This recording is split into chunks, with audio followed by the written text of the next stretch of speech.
السلام عليكم ومرحبا بكم معايا في فيديو جديد على القناة. عيد الأضحى على الأبواب، إن شاء الله غادي نحضر معكم البلفاف والطيحان والكلاوي والقلب في القطيبات.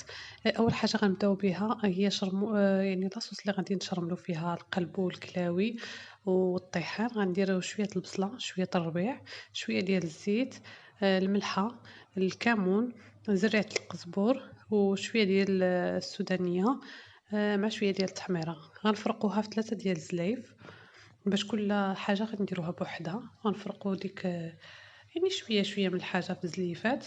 وزلافة غنديرو فيها القلب اللي كنقطعوه صغيور باش يتخشن في القطبان، وزلافة غنديروها فيها الطيحان حتى هو كنقطعوه طريفات، وزلافة غنديرو فيها يعني الكلاوي حتى هما مقطعين طريفات.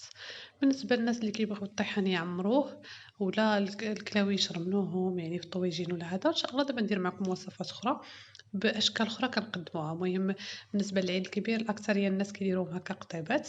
قلت علاش لا نشارك معكم اجواء ديال العيد او صباح العيد. المهم هكذا كنشرمل كل حاجه بوحدها، وكل حاجه كنديرها في قطيبات بوحدها، حيت كاين اللي كيهز الطياب على الاخر. ما نخلطوهمش، كل حاجه نديروها بوحدها. هذا القلب، ويعني في الزلافه الاخرى نديرو الطيحان، والاخرى غنديرو فيها الكلاوي ونقادوهم في قطيبات ونشويوهم. وغندوز نحضر معكم الطريقه ديال بولفاف اولا الكبده ملويه في الشحمه. غنحضروهم بالطريقه ديال العيد الكبير ولا العيد الاضحى.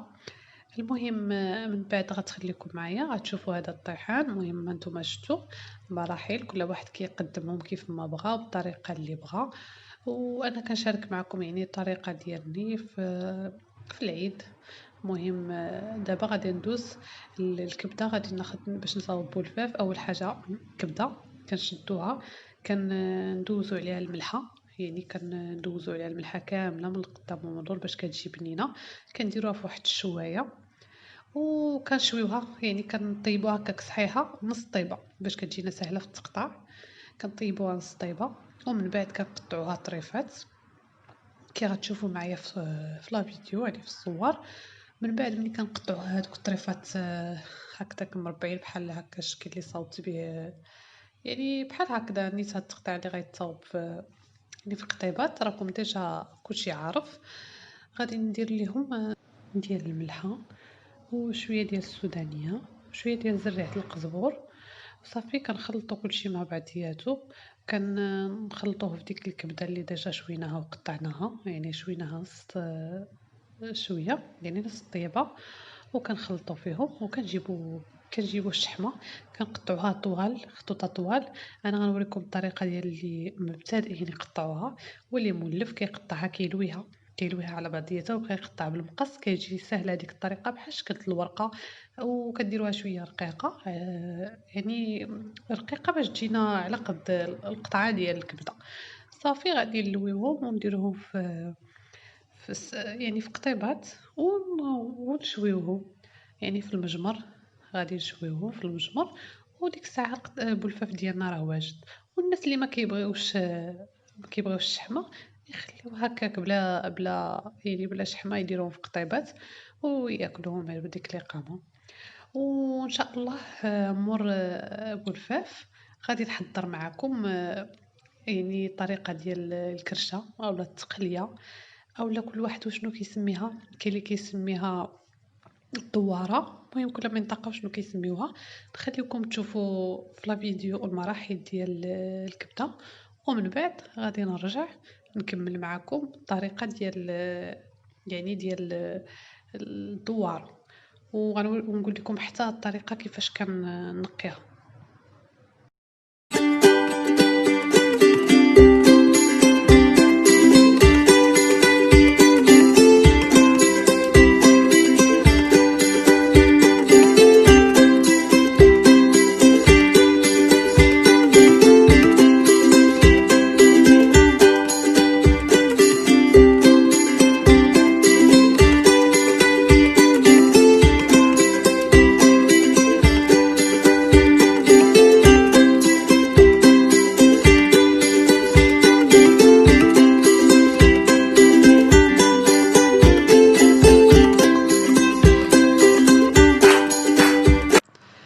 بالنسبة للتقلية أو الدوارة كي كتشوفوا في الصورة بأنني الدوارة هي هذه، يعني على هذا الشكل الأحشاء ديال يعني الكرشة، الأحشاء ديال الخروف ولا البقر كنشلوهم من دوك الفضلات اللي تيكونوا فيهم، كتكون بهاد الطريقة هذه. من بعد ما كنشلوهم من دوك الفضلات باش تولي لنا هكذا كنغسلوها بالما طايب، ما كاين لا حامض لا خميره لا حتى شي حاجه، كنقطعوها طريفات صغار باش نغلبوا عليها، والما طايب وكون واحد المصماضي وكترجع لنا هكذاك تتشعل بحال يعني شي حاجه بيضاء نقيه زوينه. ها هي من بعد ما كنقطعوها طريفات، حاولوا تقطعوها شويه طريفات كبار حيت هي كتذوب وكتقلال. غادي نخلطوها مع الريه وراكم عارفين بوكمور والمصرا اللي كيبغيهم كيضفرهم حتى هما. المهم هي الكرشه كتبغي الربيع، ها شفتوا القبطه الربيع اللي درت. كنقطعوها رقيقه. انا نوريكم الطريقه ديالي وكل واحد وكيفاش كيقطع يعني كيطيب الكرشه ولا الدواره. كاين اللي مكيديرش فيها البصله، انا كندير فيها البصله. المهم غنحتاجو زريعه القزبور، سكينجبير والخرقوم كيبقاو اختياريين، الثومه، الملحه، الكمون، البزار والتحميره. الكرشه كتبغي شويه الثومه بالزايد. وبالنسبه للكميه ديال العطريه كتبقى على حساب الكميه ديال الكرشه اللي غنطيبو. تقريبا واحد البصله كبيره محكوكه والقزبر ومعدنوس، مطيشه ديال الحك اولا طماطم معلبه، وواحد 3 ديال المطيشات كبار محكوكين. صافي الطريقه سهله وما فيها لا تعقيد لا حتى شي حاجه. غادي نشدو الكوكوط، نديرو فيها شويه ديال الزيت، زيت نباتيه، غنديرو الكرشه والقامه مع البصله مع الربيع وكلشي غنشحروه. خاصها ضروري تقلى مزيان، نقليوها ومن بعد كنمرقو بالماء يكون شويه سخون وكنسدو عليها ونخليوها طيب على عافيه مهيله. نحاولوا اننا ما نكثروش ليها الماء وما نزربوش في الطياب ديالها، يعني نخليوها طيب على خاطرها على عافيه مهيله. كتشرب القامه وكتجي بنينه صراحه. هي صراحه سهله في التحضير ديالها، هو اللي شحال من واحد كتجيه صعيبه هي يعني التنقيه ديالها، ولكن راه صدقوني الا التنقيه ديالها سهله بزاف. الا شديتو الكرشه وقطعتوها طريفات صغار، الماء يكون طايب يعني طايب حتى السبوله ديالو كيكونوا خارجين. ما كنفزقوهاش كامله، الا فزقتوها ورقدتوها في الماء سخون كيلصق فيها داك الوسخ ديالها، يعني داك الوسخ داك الكحل. كاين الناس اللي كيطيبوها هكذاك وكل واحد وكيفاش كيفضلها وكل واحد والاختيار ديالو، داكشي كتبقى مساله ديال كل واحد. غير هو صراحه داك الوسخ ديالها كيبقى شاد الريحه ديال الفضلات ديال يعني ديال اما ديال الخروف اولا ديال البقر، كيبقى شاد الريحه الا ما حيدناهاش ما كيجيش الطعم ديالها زوين. المهم كل واحد وكيفاش كيفضل. المهم الناس اللي كيبغيو يحيدوها تقطعوها غير طريفات يعني على قد يديكم اللي تقدروا تزربوا عليهم. كتقطعوها وكتفزقوا طرف بطرف هكاك في واحد البلاصه، كتخويو الماء طايب عليه، كتهزوه في البلاصه، يعني ما نخليوش بزاف في الماء سخون، كنخشيو وكنهزوه وكنشدو واحد الموسيكور ماضي، كنقرطو تكريطه وحده كيمشي كلشي وكتولي بيضه.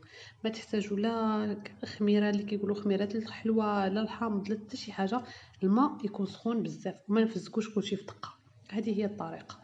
المهم نرجعوا للطياب ديالنا. المهم بعد ما كنقليو القامه كامله كنلوحو حتى الكرشه معاها، يعني الاحشاء ديال الخروف كنلوحوهم كاملين وكنقليوهم مع ديك القامه مزيان. ومن بعد يعني كنرويو بالماء يكون شويه سخون باش دغيا كتغلي لنا الكوكوط ديالنا وكنسدو عليها ونخليوها طيب على خاطرها هي شويه كتهز الطياب، خصوصا الا كان الخروف كبير كتهز شويه الطياب. صافي نخليوها طيب على خاطرها ومني كطيب كتكون واجده. كاين الناس اللي كيبغيو يديروا فيها الزيتون، كاين الناس اللي كيبغيو يديروها بالحمص. نفس الاقامه نفس الطريقه نفس كل شيء. في الوقيته اللي كنلوحو الكرشه كنلوحو حتى الحمص حتى هو يتشحر معها. كاين الناس اللي كيطيبوها باللوبيا، كل واحد وشنو كيبغي. راني عندي في لا فيديو في القناه الكرشه باللوبيا الا بغيتو تشوفوه. المهم غنخلي لكم ان شاء الله الرابط ديالو في صندوق الوصف.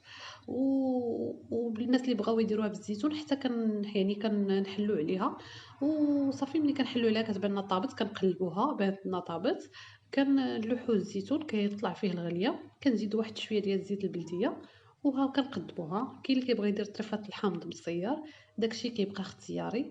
المهم هذه هي الطريقة ديال الطياب ديالها، وكنتمنى لا فيديو ديال اليوم يكون نال الإعجاب ديالكم، وإن شاء الله غنشارك معكم وصفات كثيرة ديال العيد الأضحى إن شاء الله بإذن الله. خليكم معايا وتبعوني وشجعوني، وإن شاء الله ديما الجديد. ما تنساوش ديروا لي جيم إلا عجبكم لا فيديو.